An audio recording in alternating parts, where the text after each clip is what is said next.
Subscribe to our YouTube channel and press the bell icon to get the latest updates. So there's an argument that there are serious structural disruptions that have happened, and that there are serious structural disruptions.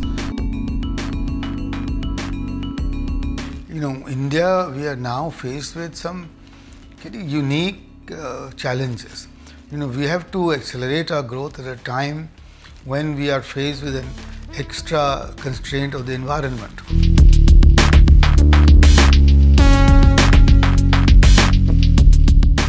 Hello, I am Shankkar Aiyar, and with me today is Dr. Rajiv Kumar, Vice Chairman of NITI Aayog, which is the Government of India's think tank. Welcome, Rajiv. Hi, Shankkar. One of the questions that is buzzing around the world and in India is the slowdown in the economy.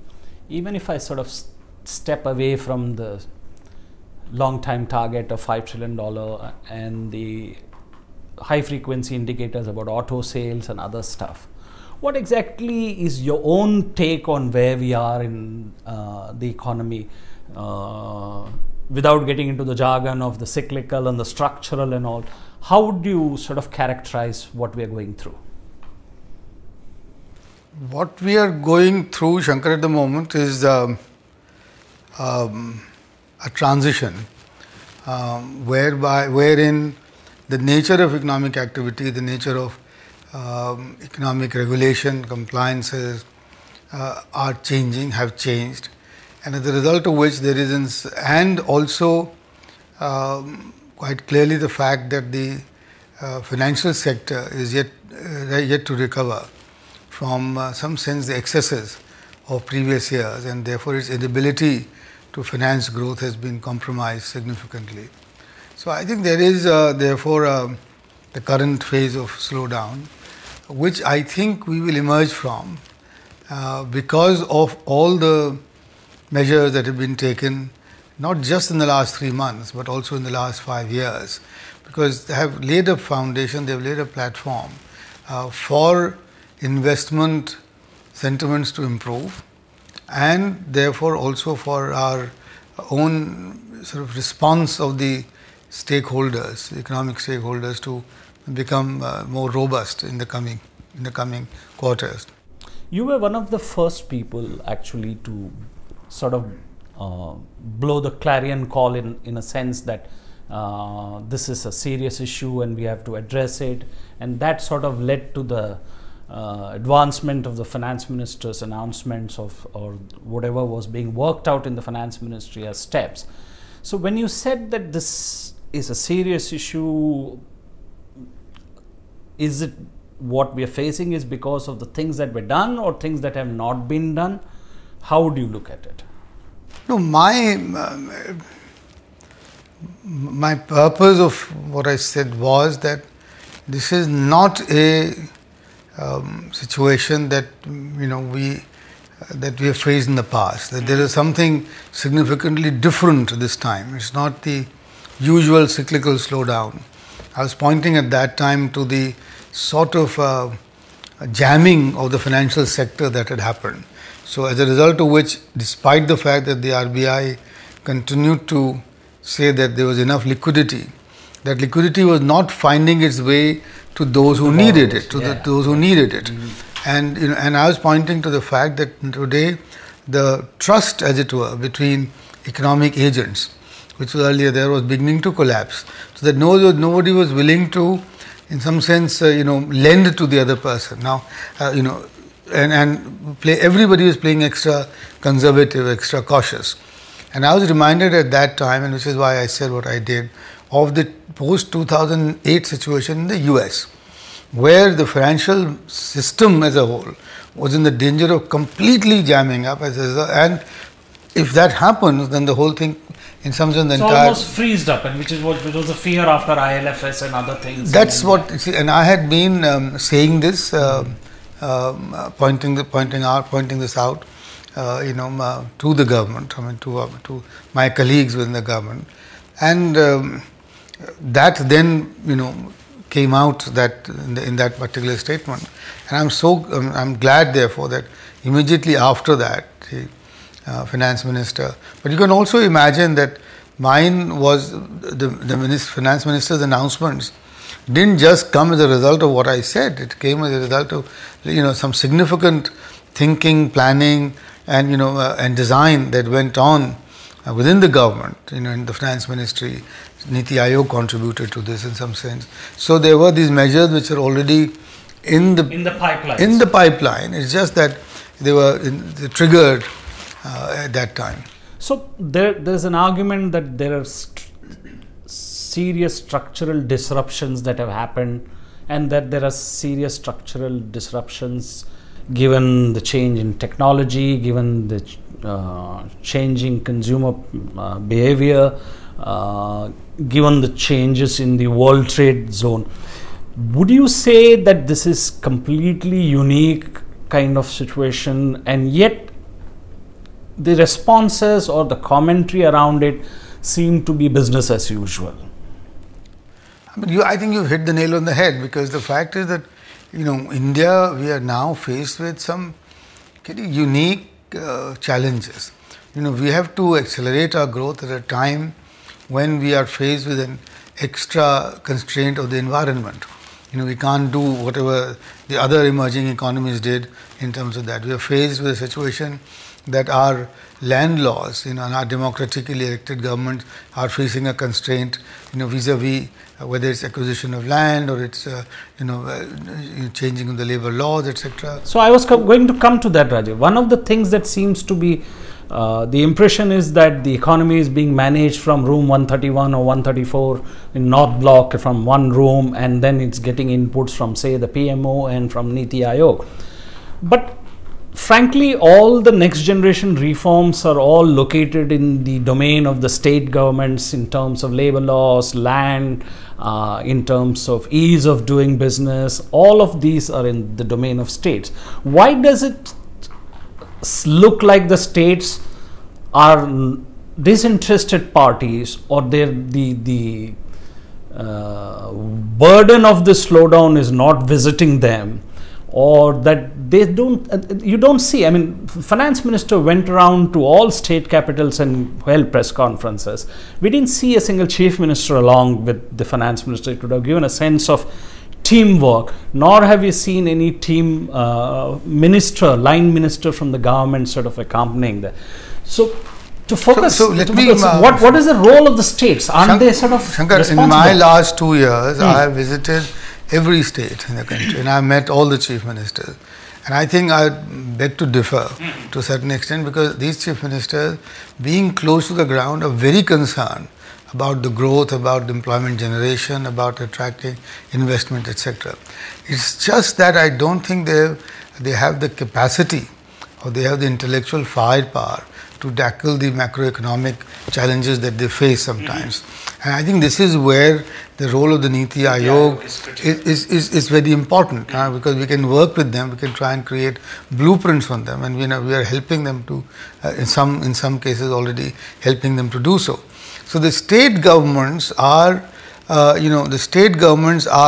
very cognizant and want to go on, because they know that their future, depends on that.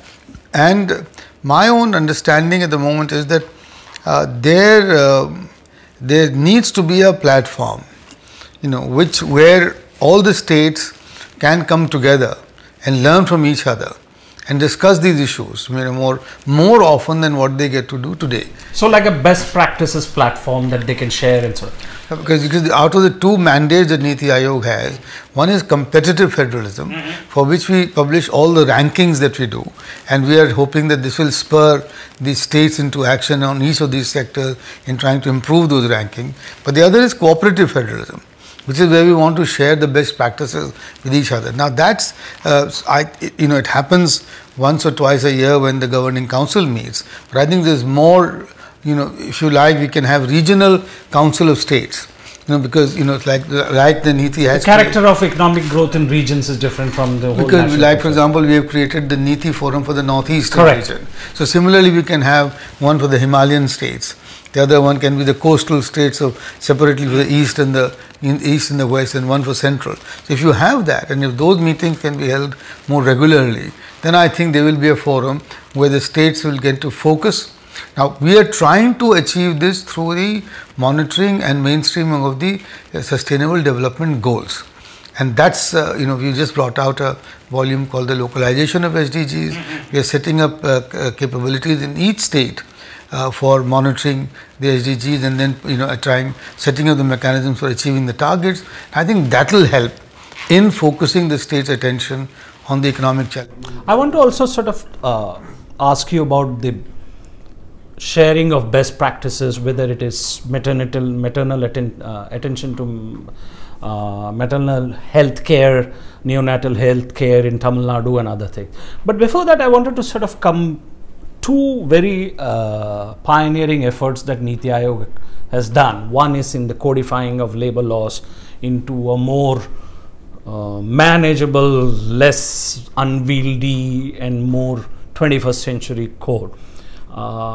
State governments don't seem to have sort of been enthusiastic in accepting it or adopting it.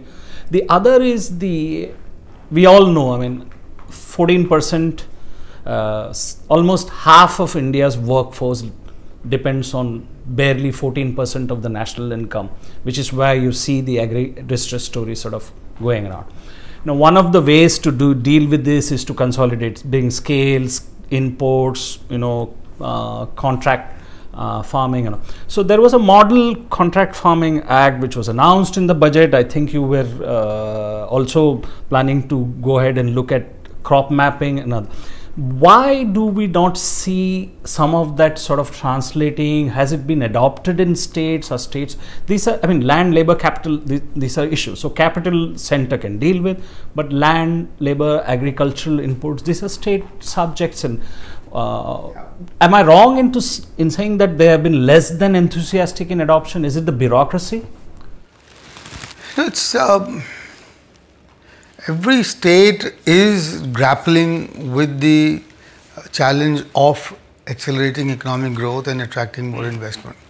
It's just that at the state level, I'm repeating myself, is that the capability, the capacity to deal with each of these challenges that you talked about, I think is, it needs to be built up further. Now, on the agricultural side, let me first, I think, clarify that 50% of those residing in the rural areas in agriculture, 50% of those have non-agriculture sources of income. So that therefore it's not as bad as that. The second point is that that clearly within agriculture you need lot more agro-processing, value added and diversification than you've had so far in the last 70 years. Our agriculture model needs a huge relook at this point of time, because and the Prime Minister pointed towards that by saying of doubling the farmer's income rather than continue to increase output, which was the earlier slogan, as it were. And doubling the farmer's income also means improving productivity, yield, and reducing the costs. I think we have to now find measures for it. And I have been a proponent in that respect for the zero budget natural farming model, which makes agriculture much less, in fact, independent of chemical inputs which are costly. And this is being tried out by about 20 lakh farmers to some very good results in the country so far. And I've visited. And where would these projects be available? For example, Himachal, Andhra Pradesh, Madhya Pradesh, UP, in I think pretty much every block they are dispersed, but and Maharashtra, and all of these places are now there are farmers which are now experiencing and achieving the same yields level as with the fertilizers and other chemicals without using them at all. I think that's a very that is going to be a movement. I went recently to Gujarat, where there were 7,000 farmers present, and the Chief Minister was presenting this model along with the founder, Mr. Palekar. And I think there is growing enthusiasm and interest in this sort of farming. So I think that's one. And by the way, this particular form of farming also increases the amount of organic carbon in the soil, so that it helps to sequester carbon from the atmosphere into the ground. So that's one. But the other one, which is very important, is about this model tenancy law.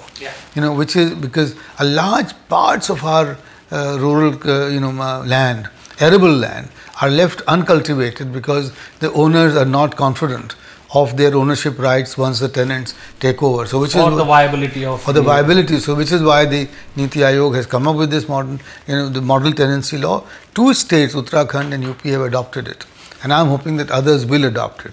The third part, Shankkar, is about digitizing of the land records. And some of the states like Karnataka and Gujarat have done a lot in this regard. Andhra Pradesh has now achieved something, because once you do that, then what you can do is to create much better climate for investment in those lands, and also the transactions, and that will help in consolidating the land holdings. And if so you're saying that these first steps have to be done before you sort of get into collective farming or contract farming. That's and where there is both forward and backward integration. That's absolutely right. And the beginning of the farmers producers organization is the right step in that regard, because then you get what you call agro-preneurs, which then bring these farmers together, and there are about 6,000 of them now working in the country, and that is then what will lead to higher agro processing. And India can emerge, in my view, as an agro exporter, and that's what we may want to do, or exporter agriculture of agro processed commodities.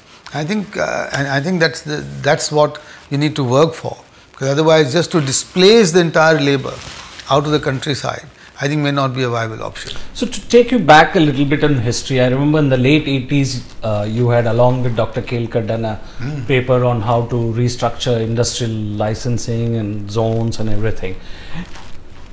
And now that we dismantled the license Raj and everything subsequently, thanks to the crisis and everything, but we haven't got rid of the permission Raj, the inspector Raj. So one of the things is that while ease of doing business is improving, you still have to do like 90, 100 permissions, clearances for a particular project. One of the suggestions is that probably if we did a flow chart of all the clearances and how many times the investor goes to the state capital and central in Delhi and up and down for various clearances, you might discover that a lot of it can be shrunk. Some of the need for these clearances may also. Some work I think has been done, and also one of the crucial components in this is the labor laws. Yes. How enthusiastic have states been about this? No, some states have been very enthusiastic about it, because you see them Rajasthan doing this and, magnetic Maharashtra Rajasthan, and magnificent. See, that's the other issue that because only a very few states have recognized that having these once-off events will not solve anything at all. What you need is preparation and the follow-up for it to be achieve the result that you want, which is to attract larger investment into the states. But I think more and more states are beginning to realize that until and unless they have, for example, an inventory of land, which is already within their control, which they can offer to the private investor. Correct. So that is how the government can share the risk, the project risk, and make it much more attractive for the industrial investor. development model of the and all states, and also the central government are sitting in fairly large chunks of inventories. And Telangana, for example, has done an amazing thing: is digitize all its land holdings and put it up on the cloud, so that investors sitting abroad can actually pinpoint to the land that they wanted to acquire, and then are given the sort of permission, and they can set up the industries there, etc. But the more important thing that I sort of we were referring to were the sharing of the compliance burden. And I think the compliance burden, a large chunk of it is at the state level itself. And I think therefore each state will have to now look at what is the kind of regulatory cholesterol that can regulatory cholesterol that is now sort of stopping the flow of investment. I think that requires and maybe what NITI Aayog could be doing is to have a sort of a ranking in terms of which states are doing a better job of it than the others, because I think that's the key. Unless we reduce the compliance and regulatory burden, we will not be able to reduce the rent seeking that goes on in the system. I think that's key for attracting more investment and making investment feel that there are government policies in support rather than trying to stop the activity that is going on. So all of this also sort of gets you back to the work NITI Aayog has been doing on sustainable development goals, in the shared best practices. We are doing better than before, but we are still not, or because on hunger index, on malnutrition, we still suffer. I mean, we're bunched along with sub-Saharan Africa in some places. In some places, we're doing worse than even conflict hit Yemen. So, is there traction there? Are people enthusiastic? A huge traction there, Shankkar. I've actually published a piece today, in this morning, in the Economic Times, which has questioned some of the conclusions that the Global Hunger Index has come out with, because they have not taken into consideration the last 3 or 4 years of our improvement. The UNICEF report has come out that our malnutrition numbers have dropped significantly by 4%. Our rate of decline of malnutrition has gone up from 1% per annum to 1.4, 1.6% per annum. We want to take it up to 2 levels, but so the same thing is for anemia, women anemia, that those numbers have reduced.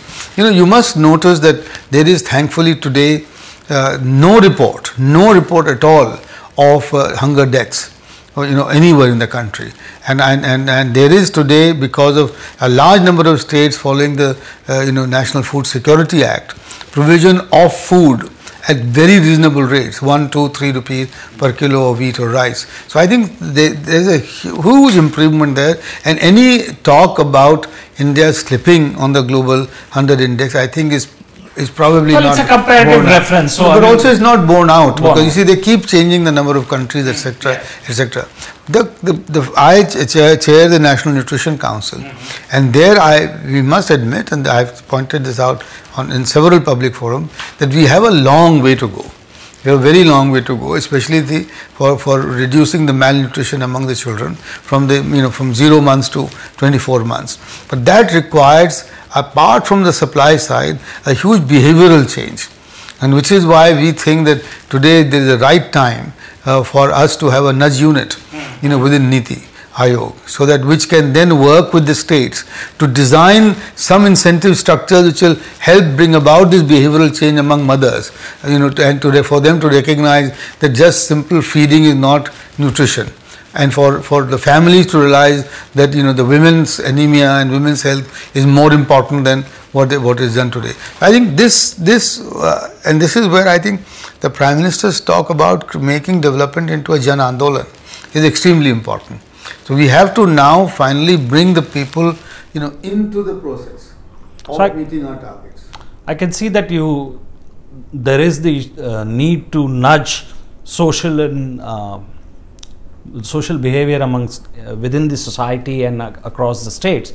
There's also need to nudge the political parties towards what is more important, what's more critical, and I think your task is fairly large and cut out for you, and wish you the best. Thank you so much. Thank you.